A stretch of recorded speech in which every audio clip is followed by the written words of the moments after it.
Hey everyone, welcome back to another episode of Fringe Coverage. This podcast profiles the stories, swings, and stars of the LPGA Tour. And whether you're new to women's golf or a longtime fan, hopefully this podcast helps you develop your own rooting interest in women's professional golf. And man, did we have a busy sports week. We got all sorts of stuff to cover today. We're going to talk LPGA, we're going to talk PGA, we're going to talk baseball. But before we do any of that, my resident sports expert is here. Tom, how much are you vibing off of the last week worth of sports? Yeah, man, I'm buzzing. My two baseball teams got to play against each other this opening day, Padres and Tigers. Admittedly, I'm a much bigger Padres fan than Tigers, but cool to see the best pitcher in the world coming to San Diego. And it wasn't so cool. I wish there were a little bit more action both ways, but Tigers looked pretty good, and the Padres are, they're fine. They're coming back, all good. It's early. It's early, as every baseball fan says in the first week of the season. I love opening day. I mean, I'm squarely in the camp of MLB opening day should be a holiday. I mean, from what I hear in the news, Cesar Chavez Day is kind of fading out. Maybe we just replace it with this. How many opening days have you been to? I would say probably close to 20 now. Wow. And I've taken my son the past 7 years. And he's how old? He's 10. Man, that's awesome. So as long as he can remember, he's been going to opening day. Yeah, my daughter's been to a few, but she's like, I'm good. So, yeah, father-son thing now. Heck yeah. March Madness is winding down, and that's great. Your team and my team in their respective brackets looking good. Yeah, man. I always forget how great this series of 3 weeks is in sports. I always pin everything around Augusta. So the Masters is always kind of the focal point for me of the thing I get the most excited about.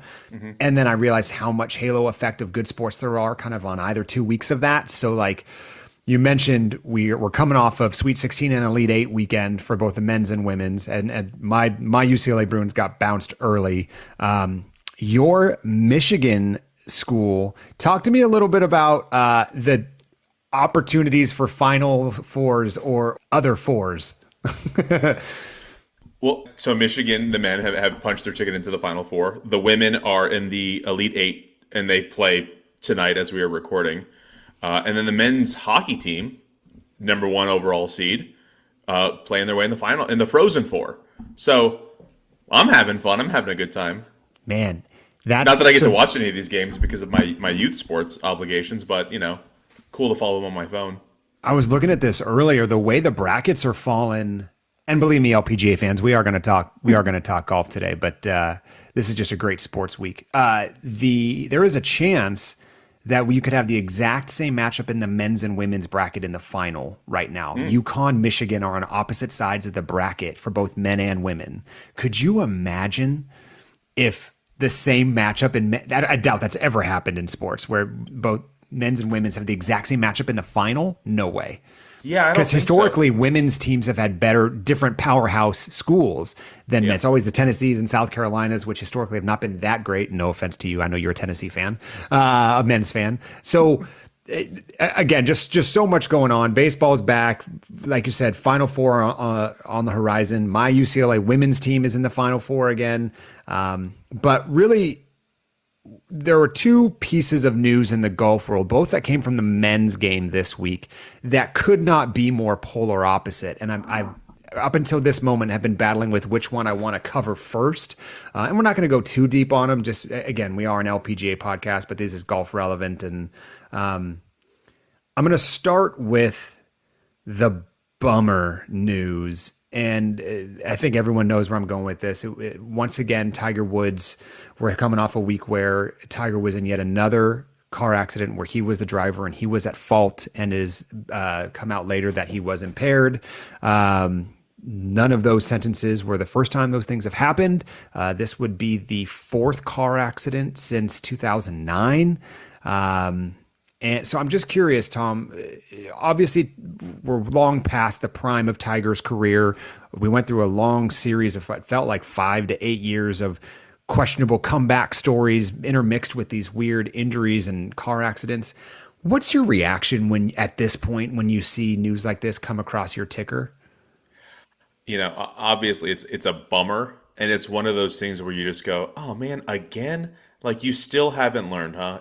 You're 50 years old and it's still happening, and everyone just goes, "Why doesn't he have a driver? He can afford a driver." And you go, "Yeah, of course," but that's something that he has to willingly want. He has to admit that he has an issue, and that's the hard part. And it's kind of becoming this thing where that's kind of like his new legacy now. Right. Where, for people your age and my age and older, like he's the greatest golfer of all time. Yeah.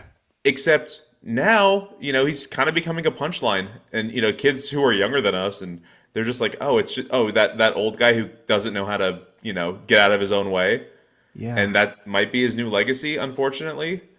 So, you obviously wish him nothing but the best. He was, one of our childhood idols, I would imagine. For sure. For you. But yeah. So, good luck to him. And the biggest issue is that obviously being on the road is dangerous enough, but now you could hurt other people. That's you feel for the guy because you go, man, he's going through something, but then you go, but your issues are now affecting others because if God forbid something really bad happens, your life is pretty much over.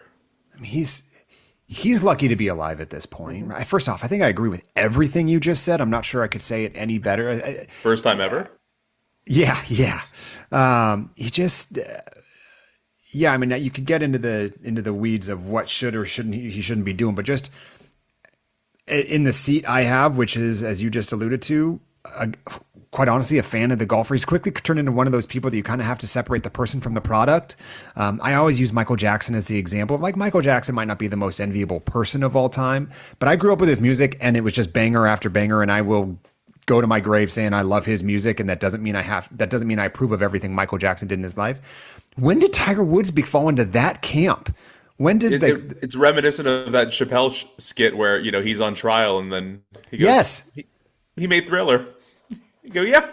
It's obviously it's like, yeah, he won the Tiger Slam. Like at some point, I want to make excuses for the guy just because we kind of put him on a pedestal, but I'm not sure he belongs there, and he's putting himself and other people at risk. And obviously, it probably doesn't have the world's best inner circle. Like it must be hard to be an inner circle member of Tigers, just because that guy has paved his own trail and been very successful because of it. But I feel like sad's just kind of a cop-out word or a bummer, but it's just I'm kind of tired of it in one sense, but that sounds dismissive of him. I mean, I've never met the guy. I don't pretend to know anything more about him behind the scenes, but it's just tough. It's just tough seeing your childhood heroes. He almost he started to become like it's funny you mentioned like what the younger generation must think of him. Like, is he like? Do people think of him like Charlie Sheen? Like, is he just some guy that has a drug problem that used to be good at something? Because I mean, he hasn't done anything since what, the 2019 Masters? I mean, that was 7 years ago. Yeah, and unfortunately, all we ever see of him now is like, oh, he has another surgery, or he's going to try to make a comeback, and right. It's just, okay, man, it's bordering on Aaron Rodgers style now. It's like, all right, man, just go right off in the sunset. And I think that's a good comp. Lick your wounds and get healthy, and just go live a good life. Because set for life, set for totally. His kids are set for life. Just go relax, go get better, go get cleaned up.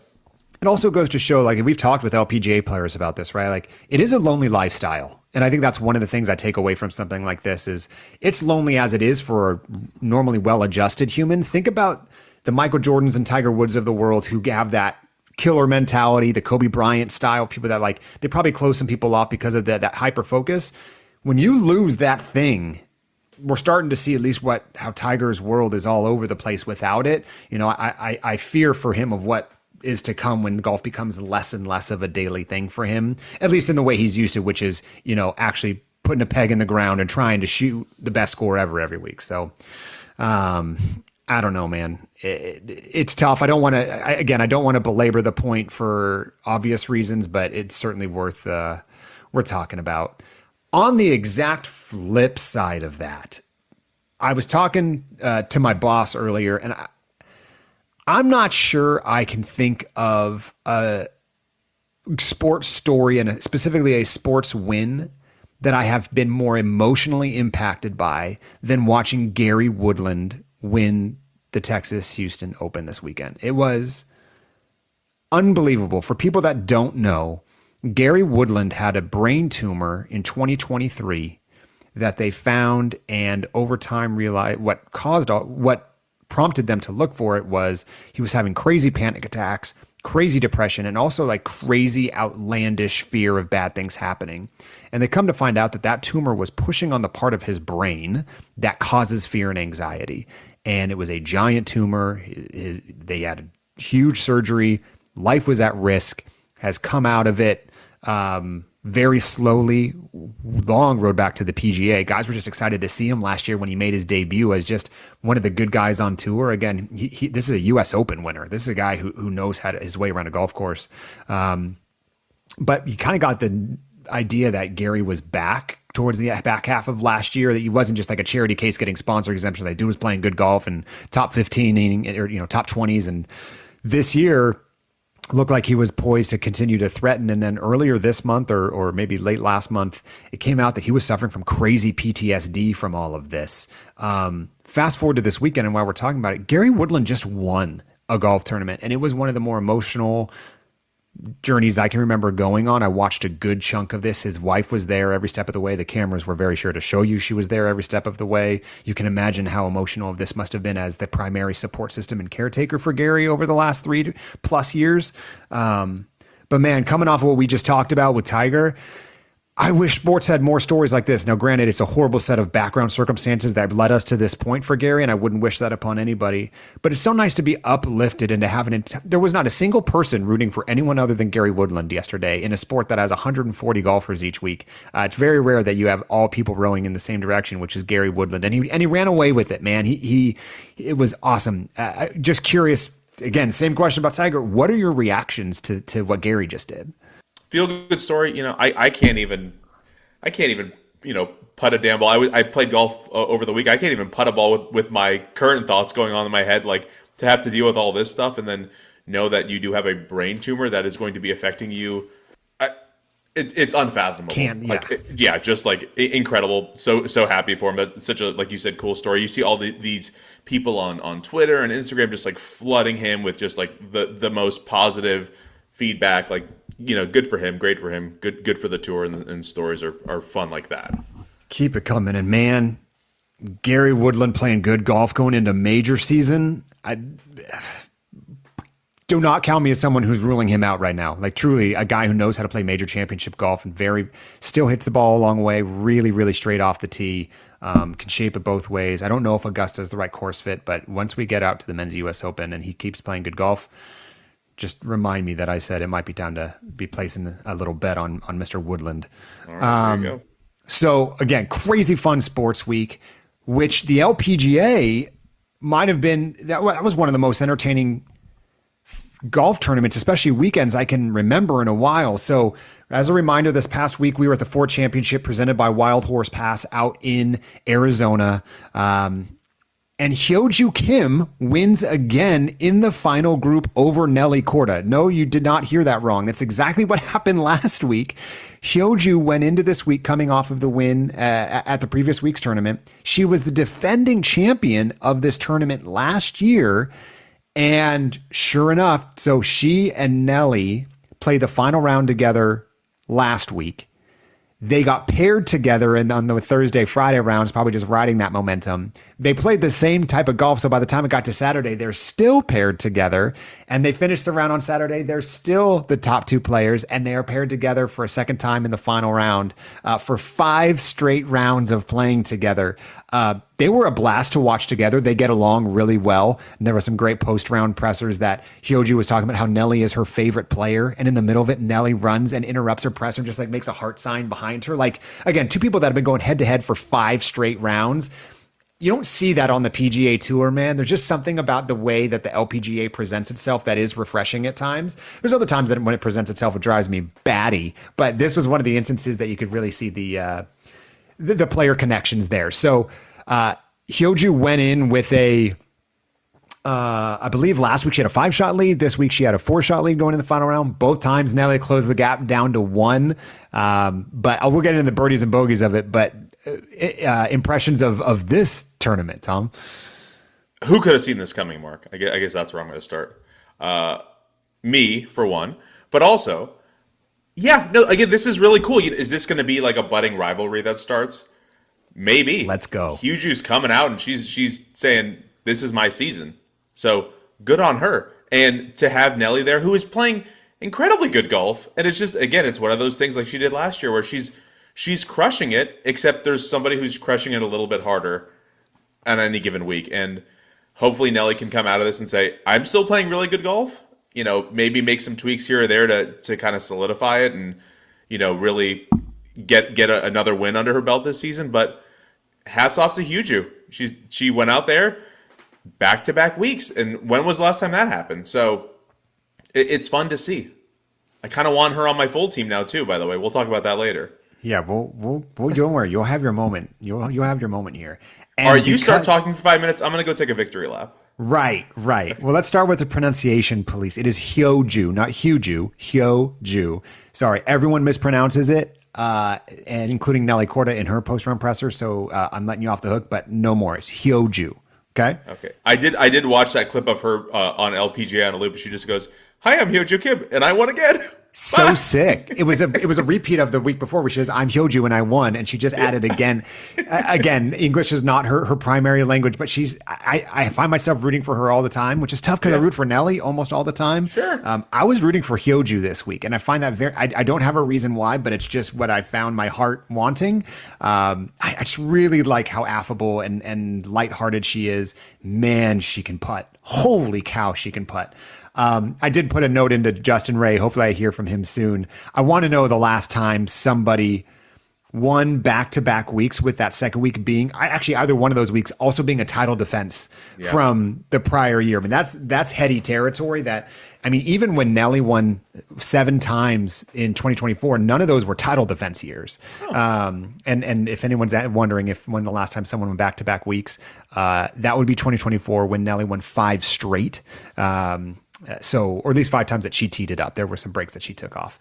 So a couple more notes about this. First off, Hyo Joo set the LPGA 54-hole scoring record. So by the end of day Saturday, no LPGA player in history had played 3 rounds under par more than Hyo Joo. And she had she had an outside shot. My pick, who we'll get to in a second, who did not even make the cut this week, Se-Young Kim actually has the LPGA all-time scoring record. And Hyo Joo, if she had shot 65 or 66, I think she was flirting with it.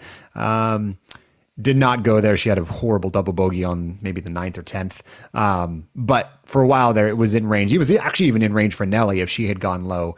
But set the 54-hole record. And you mentioned it, man. Just to put a finer point on Nelly, and I know we seem to be Nelly apologists here.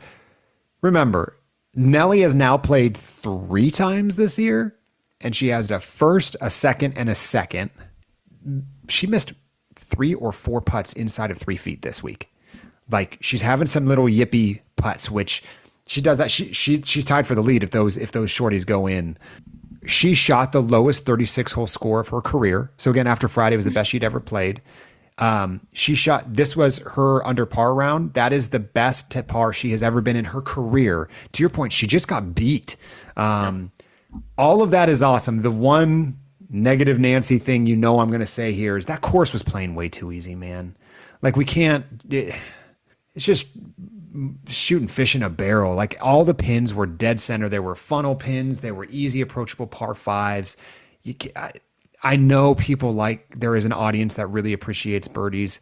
As we get into major season, I hope we're not setting a trend here because it was just, I do not think the best players are being rewarded for all of their good shots. We had a week where Nelly, as one of the best players in the world, was also going low, but everyone was going low. The cut line was at -5 or -4, like not +3 where it normally is. So it was a really easy course. And again, when it's that hot, the ball is going to travel too. But a little bit of caution there of we might be getting out of hand here with those scores. All right, you might know this, and if you don't, my apologies. So is there a governing body that can kind of dictate how easy the course is playing? Because I would assume that a course like this, or just any course, would say, make this super easy so somebody sets the all-time record on our course. Because would that not be a good thing to be known for? I think you'd be known for being a really easy course that's not a good test, I think is the fear there. The LPGA is the answer. So the LPGA has a rules and competitions committee that work each week with the superintendents of each respective course to set up within range. So, and we're talking regularly scheduled events. The majors are responsible. So like the USGA is responsible for the US Women's Open. The PGA is responsible for the Women's KPMG PGA. And the RNA is responsible for the AIG Women's Open. I don't know who's responsible for the Evian. That might be a third party. I've not thought about that. But regular events like this, yes, the LPGA comes in and works with the course to make sure that their course is showing out the way it should. I would love to sit in on a meeting like that. I think that'd be very interesting. You just go, why don't you put this hole behind a bunker? Or why don't you really grow up the rough on this side and make it harder? You know, it is an interesting question though of are there tournaments out there who put their hand up and say we want to be a certain type? Do we want to be the turkey shoot type course where just go low, or we want to challenge people and we want to put pins in tough places? Because again, there's a price to be paid on the player side there too. If players say it's too out of hand or too hard, players will come out and say that course is janky. We don't want to go back. Yeah. So I'm sure there is probably more that goes into it than how you and I are talking about it right now. But it is something to keep an eye on. Some notables, man. I don't normally do this long of a notable section, but we're starting to identify some patterns at this point in the season. First off, not to be lost, Lydia Ko shot 60 in the opening round with a brand new putter. And by the way, putted horrific the rest of the week. We were on 59 watch. We had a real opportunity for her to shoot 59, which we just celebrated, the 25th anniversary of Annika's 59. So it was very interesting that we just finished celebrating that. Lydia had a real shot at it. She went real low. And she was only leading by one at the end of the first round. Again, the course was playing real soft. She shot 60 and didn't flirt with the victory. Yeah. Mimi Rhodes finished tied for 6. Remember, this is a rookie. You and I have been talking about rookies. Mimi jumped to number 45 in the world with this tie. She's playing amazing golf to start the year. Some signs of life from Rose Zhang, a good finish. I love saying that going into major season. And for the third or fourth straight episode, Cassie Porter, I'm telling you, man, she started the year ranked 176th. She's now 78. She's climbed 98 spots in 4 weeks. She's playing crazy good golf. Your girl, Yana Wilson, your rookie, tied for 15th. Another really good week for her. Again, they're still just getting their feet wet in what it means to be an LPGA player and all the bouncing, all of this travel. And she came off of the China event too. I mean, this is not an easy stretch of travel for them. Great shout out for someone who returned to the LPGA, Jessica Korda, Nelly's sister, who stepped back in 2023 when she had her son. This is her first start since May of 23. Ended up not making the cut, but honestly made some great content with Nelly early in the week. Really interesting piece there that I'm going to bring back in a second here for a little segment I've got for you. But excited to see Jess back on the course. I think that's only positive for the entire tour. And then you and I were texting about this, I think, on Friday. A lot of big names missed the cut. A lot of them. Miyu Yamashita, Lexi Thompson, Se-Young Kim, Austin Kim, Charlie Hull, A-Lim Kim, Lynn Grant, Yalimi No. Those are not insignificant names, which is very surprising. And this is what goes back to they didn't play horrible golf. They didn't keep up with the birdie fest that happened. So again, It's a certain type of golf that you shot 3 under and you missed the cut. Again, you didn't play well enough. That's straight up is what it is. But I'm not sure that's the type of test I want to see. But that's tough for TV ratings when you immediately see Charlie and Austin are off the board. And then lastly, just keep a note on Asterisk Tally. Again, still the best name in the business. Asterisk is still an amateur. And she gets some sponsor exemptions throughout the course of the year. She finished tied 29th. We're going into the Augusta National Women's Amateur, which is the biggest amateur event of the year. One of the biggest amateur events of the year. They play at Augusta National, obviously. And Asterisk flirted with winning it last year. And I think she's still in high school. And she's a force to be reckoned with. So those are the notables. There is one major notable that we've kind of danced around here, Tom, and I'm going to cede the floor here. I mentioned we had some picks this week. It was Kim versus Kim. I had Se-Young Kim, who, as aforementioned, did not even make the cut. And Tom, you chose Hyo Joo Kim. How are you feeling? If I remember correctly, check the tape. You waffled on this one. You were I don't know what you're talking about. No, I mean it in a good way. You made the right call. You were a little tentative on this one because you were afraid of the title defense. It didn't seem to bother her whatsoever. No. I mean, good on her. I checked the leaderboard on Saturday, and I said, oh, man, I think I got this one in the bag. And I may have texted you. I may have started a premature celebration, and you didn't care too much for that. I think you anytime Nelly started making a push, you definitely let me hear about that. But Nelly's coming. Yeah, but I mean, that, good on her. I got to imagine that, defending a title is tough. Probably back-to-back weeks would be way harder. Totally. Just because you're locked in, but you have to play so well, and people are expecting so much of her, and good on her. I mean, like you said, she seems like a fun person, and I'm sure it's not easy, being interviewed in English and all that, but she has a good time with it, and she's coming out here and showing out. So yeah, she's definitely on my majors watch list for sure. For sure. And I mean, look, it is very hard to pick a winner ever when there's that many golfers every week. You and I each this year have already hit a winner. Yeah. Like, granted, we're picking both our picks came out of the top 5 in the world, but like to line up that week is not easy, especially with how many winners did we have last year, right? Like, it is not easy to pick winners in any sport, certainly when there's this spread of talent across the LPGA. So nice work. Hyo Joo and I are both going for a three-peat next week. Oh, that is a good segue. We're going to get to Aramco in a second. I do have a couple of things for you that, again, now that we have a little bit of tournaments under our belt, there's a lot of noise and stats this early because Nelly doesn't do the Asian swing and things like that. So, but a couple of things I did pull out of interest. Hyo Joo's made just shy of $1 million in 4 events this year on the LPGA Tour. That's bonkers money. Obviously, there's 2 wins in there. Is certainly going to help pad that. But she, by far, the money leader so far. Nelly is leading in par 5 scoring average. That's someone who takes advantage of their length. Nelly's doing exactly what she should be doing as because she hits the ball long and straight. Really interesting note that I stumbled across. I was not seeking this out. The number 1 and 2 in driving distance on tour, driving average. Number 1, Riley Smythe, my rookie. Number 2, Yana Wilson, your rookie. And yet, not just rookies, you're saying they're number 1 overall? They're the top 2 driving distance on the LPGA. Now, let's be clear. Riley has missed a lot of cuts, so her average looks better because she has less rounds than some of the others. But she's averaging 301 off the tee. Averaging. Now, they don't measure every drive because, again, they don't have the shot link data on every hole. So they only measure like 2 to 3 drives a round. And so there's specific holes like, hey, on 15 and on 7, there's going to be actual measurements, and that's going to be how we get our driving distance at. So they try to identify a hole where people are probably going to like full throttle go for it, as opposed to some rinky dink where someone's hitting an iron. There's going to be a bunch of noise in those stats. Suffice to say, we got 2 long hitters. I knew Riley hit it long. I didn't know how long Yana was. That will change, but something fun to root for. And then something I mentioned last time that I was going to look up was Lottie seems to be doing a lot in the final round.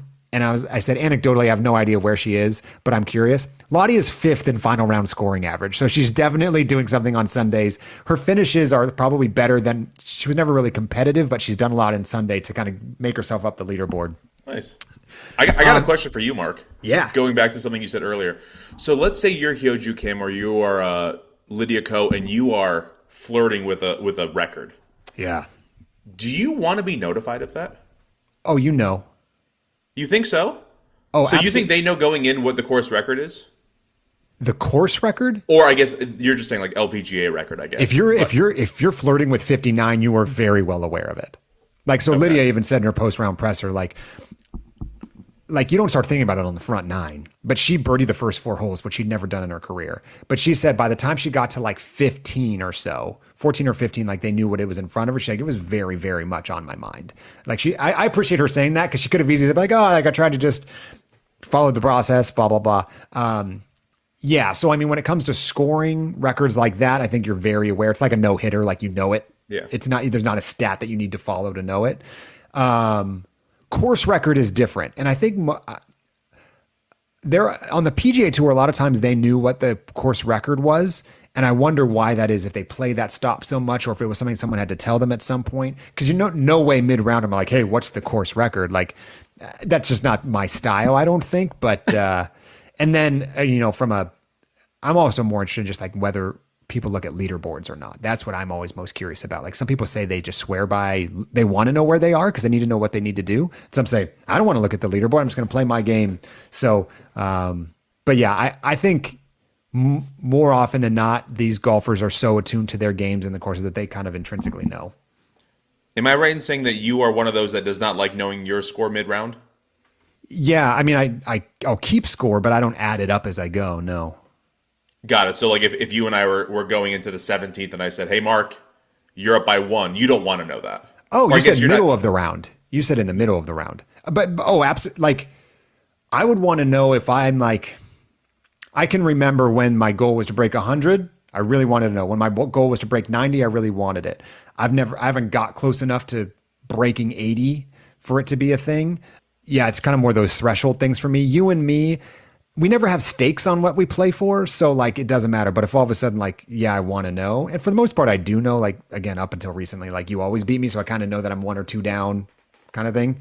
So it's not more of a head to head. It's more just like you want to know where you stand in relation to your normal game. Yeah, and I don't even know what my best 9-hole score ever is. I've never really tracked that kind of stuff. Actually, now I think about it, I really have no idea what it is. Let's go. Whatever my next round is, that'll be the baseline from here on out. There you go. All right. Well, I have a question for you. I mentioned Jess Korda's back.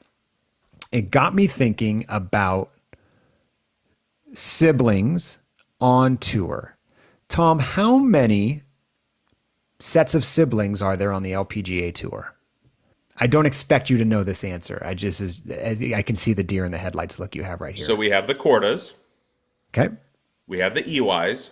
Okay. And we're not talking about Minjee Lee and Minwoo Lee, right? No, but that's a great asterisk. I like that you brought that up. I'm tapping out. I'm done right there. You got all but one. You did great. Oh, really? Arya and Moria Jatanagarn are the other ones. Again, both former top 10 players in the world. One of them, I think Arya is still up there. Major winners. But what made me think about this was watching Nelly and Jess earlier in the week. Nelly was asked what it means to have Jess back on tour, like how excited she was. And she kind of opened up a little bit in a way I wasn't expecting. I expected to say, oh, it's great to see her on the course. They're travel buddies. And again, back to this lonely sport mentality we hear a lot about. A lot of times they stay together. They go out to dinner on tournament nights. Like they don't do their own thing. They're not like athletes that don't want to talk and do tunnel vision blinders. She has a built-in best friend, not a friend, best friend on tour with her. Jess wasn't there. What I find very interesting, Jess wasn't there the last 2 years. Nelly is on record of saying that 2 years ago when she won 7 times, she said her mind was all over the place and had a really tough time, which is interesting when you win 7 times. Mm-hmm. She attributes a lot of that to Jess not being on. It was her first full season on tour without Jess.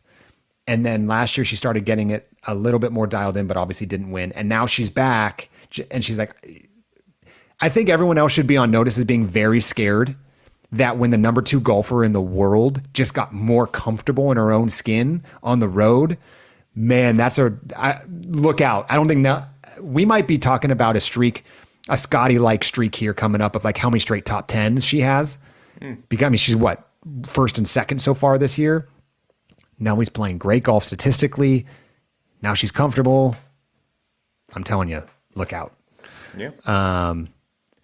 And then I have a future segment idea for you that I'm going to workshop with you right now. The Solheim Cup, the Ryder Cup, they are known for, especially the European fans, are known for their rants, or their cheers. You're known for your rants. I'm known for my rants, right. U.S. fans, not so much, right? Usually they'll just chant USA or something obnoxious. Europeans somehow, they must have, everyone thinks like, is there some private meeting that they all go to the night before, all 10,000 of them, and they are practicing cheers? Because it seems like they're all in unison by the time they get going on the first tee. I had a song stuck in my head today in the form of an LPGA golfer's name. Tom, I have no idea where this came from. I can't even tell you why this song is in my head or why this golfer's name is in my head, but it came in the form of a chant. And I'm like, I'm going to give Europe a free idea for the upcoming Solheim Cup for what they should be chanting for this player. But before we do here's what was, let's just Are you get going to to make me guess? No, all morning I was going, Lottie, Lottie, Lottie Woad. Okay. And I was like, oh my God, like I could just hear like 10,000 people singing that every time. Cause usually they just sing their player's name and support. They're not like this cheer against people type singers. I want to do a future episode of you workshopping chants for US players. Again, not bad about the other team. Or if it's funny and pithy, I'll go for it. But I don't want anything mean-spirited about the Europeans. But more than anything, I want some US Solheim Cup. And this kind of goes to a second piece that I think you and I need to work on. The LPGA is short on nicknames. When you think, first of all, I think Gino should be the real JT. I think I'm going to start calling her the real JT. Going back to the Tiger Woods thing, I think the other JT kind of. Well, I'm sorry. Whoa. When I hear JT, I think Justin Timberlake, not Justin Thomas. Who do you think of? She beats both of them in my book, but I was talking about Justin Thomas in the golf sense. Okay. But we need a good nickname for Nelly. We need a good nickname for Miyu. Like I think we can't think of all of them, but you are, as the resident creative, I want you of Fringe Coverage Enterprises or whatever we call ourselves. I want you to come with some heat in a future episode, both on nicknames and or Solheim Cup chants. This couldn't be more up my alley. I mean, I'm already thinking like asterisk tally. I mean, that's just such a cool name anyway. The Star. Yeah. I mean, I think the Star is a pretty good one. Star Tally is a sick. Yep. I mean, asterisk and tallies are both like punctuations, like the punk. Oh, is that the I punk? mean, no, but this is, you know what? Save it, man. Right, but I do want to hear some show your work of this as well. Cause I love where your brain goes. Yes. So anyways, I don't know why I was singing Lottie, Lottie, Lottie Woad in my head this morning, but it came up with a segment. I swear I thought you were going to ask me to guess, and the first golfer that came in my head was Lottie Woad. Whoa. But I thought we were going with the Snoop Dogg, Lottie Dottie, We Like to Party, which is also a pretty solid one.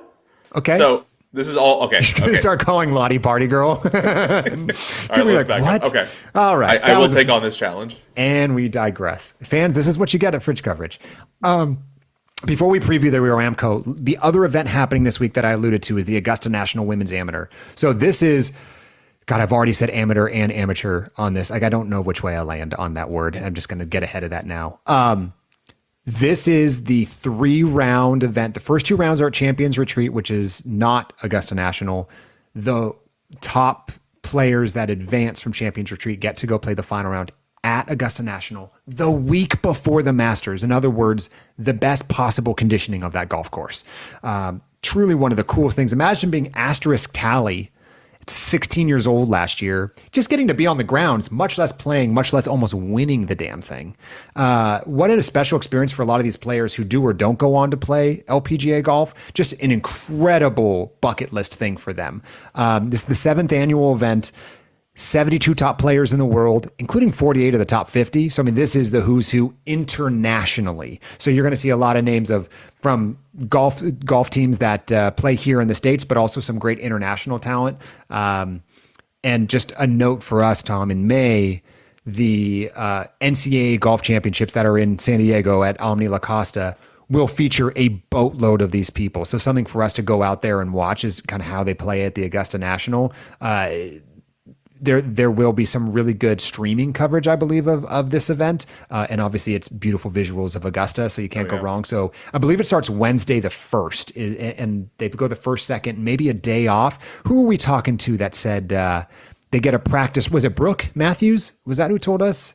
She gets everyone gets a practice round, even if you don't advance. Right, you get to play Augusta, I think, on that Thursday, and then Friday is the round there. So anyways, if you're looking for some fun, if you can't wait till next week's Masters and you want an early preview of the course, check out the Augusta National Women's Amateur. Truly one of the best things I think is going on in women's golf. All right, preview time, Tom. The Aramco Championship in Las Vegas. First off, you were flirting with this. Are you going to this or no? I don't know yet. Okay. You are going to be in Las Vegas. Yes. TBD if I'm going to be able to make it out there. My dates aren't solidified yet, but it'd be nice. I'd like to try.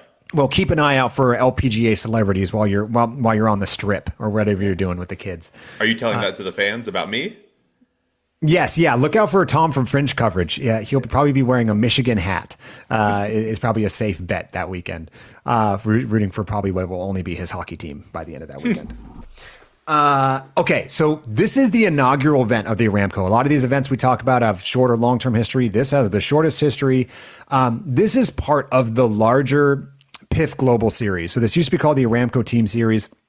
This is Saudi money, and they've been putting on the Aramco Team Series for a long time in conjunction with the Ladies European Tour. This is the first time that the LPGA has been a co-sanction for this event and brought this new event to the States. I believe there are 5 events in this series, and this is number 2 of the year. The first one was in Riyadh. That was the one that Charlie won earlier this year. So the players, Tom, I have not heard a tournament get more buzz than this tournament in the last 6 months.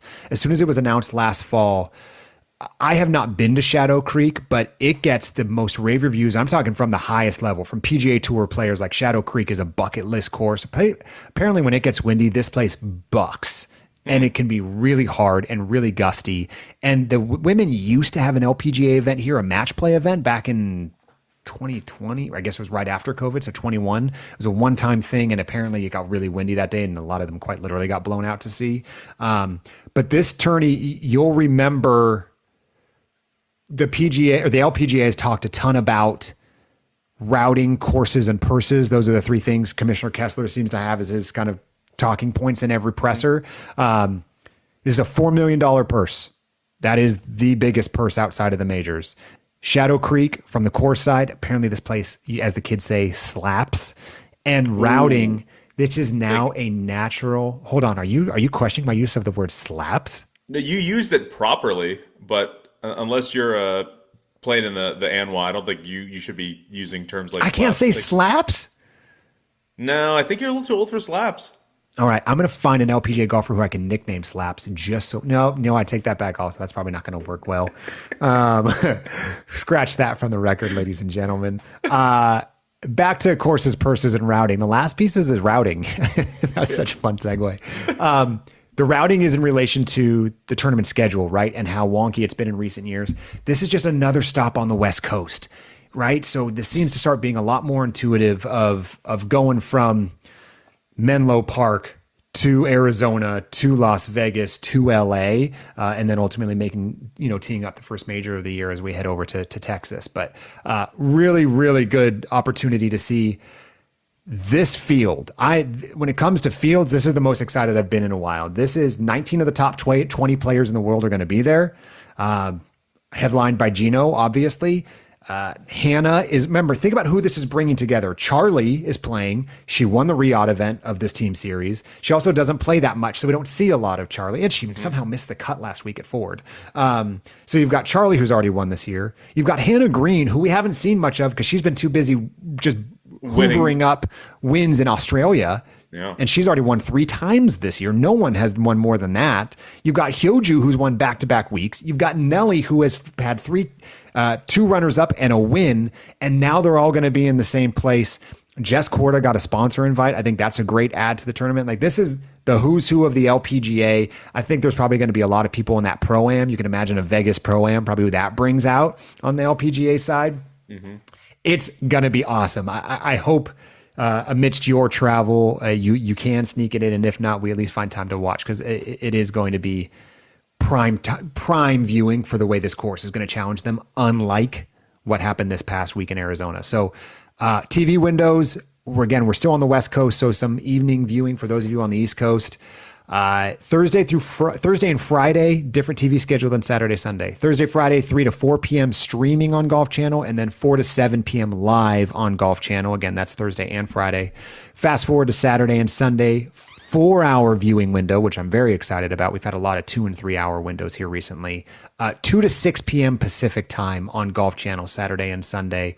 Again, for those of you on the East Coast, 5 to 9, pretty nice viewing window for some evening golf and watching some beautiful sights from Las Vegas. With that, Tom, it's time for our picks. And just, I maybe gave you some tips last time. I think I might have talked you back into Hyo Joo, and I'm kind of regretting that. But I'm going to put a little reminder of pressure on you here. Not only are you going for the epic three-peat, we are 2 events away from the first major of the year, which beyond obviously, hey, don't pick someone you want. Because as a reminder to the fans, there's a 5-week break in between when you pick a player and when you can next use that same player in your picks. But Tom, more importantly, whoever wins next week's picks will have first pick of, and we might be looking at the same players for that first major pick, which means whoever wins this week is going to have the best choice of that pick next week. So we're at that point now where these picks are mattering. So I don't know if that sways you at all, but you have honors for the second straight week. Who are you going to win in Las Vegas? Since I am going to Vegas and gambling is legal in Vegas, and I can go to a sports book and put some real hard-earned cash on this, I'm looking at a 4-leg parlay. I'm looking at the Michigan men to win the national championship. I'm looking at the Michigan women to win the women's national championship. Michigan to win the Frozen Four. And I'm going with Nelly to win this week at the Aramco. Wow. I did not see that coming. Really? So why is that so surprising to you? Because you don't even want to think about Nelly at the Chevron. I have thought about that. Wow. I mean, back-to-back runners-up. I think she's kind of primed, ready to go. Like you said, Jess is going to be there. Only positive things are going to help her out with that. Right, but the majors are the majors are where all the points are. I understand. Don't worry. Wow, you just made. I'm going to have pick of the board when it doesn't even matter if I get first or second pick. Well, now I have a decision to make. I thought you were for sure going to take one of these two, and I'm debating between Charlie and Minji. And this all depends on whether conditions get hard, because these two play really well with tough conditions. I don't know. I have not looked at a forecast. I don't know if it's going to be windy. I'm hoping it is, not for your travel, but for sake of their golf. Yep.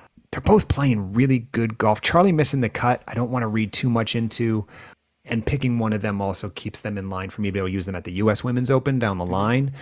I'm going to go with Minji. Just remember, I think that miscut with Charlie scaring me, and I don't know why. So I'm going to take Minji to win the Aramco this week. Excited to see how that plays out.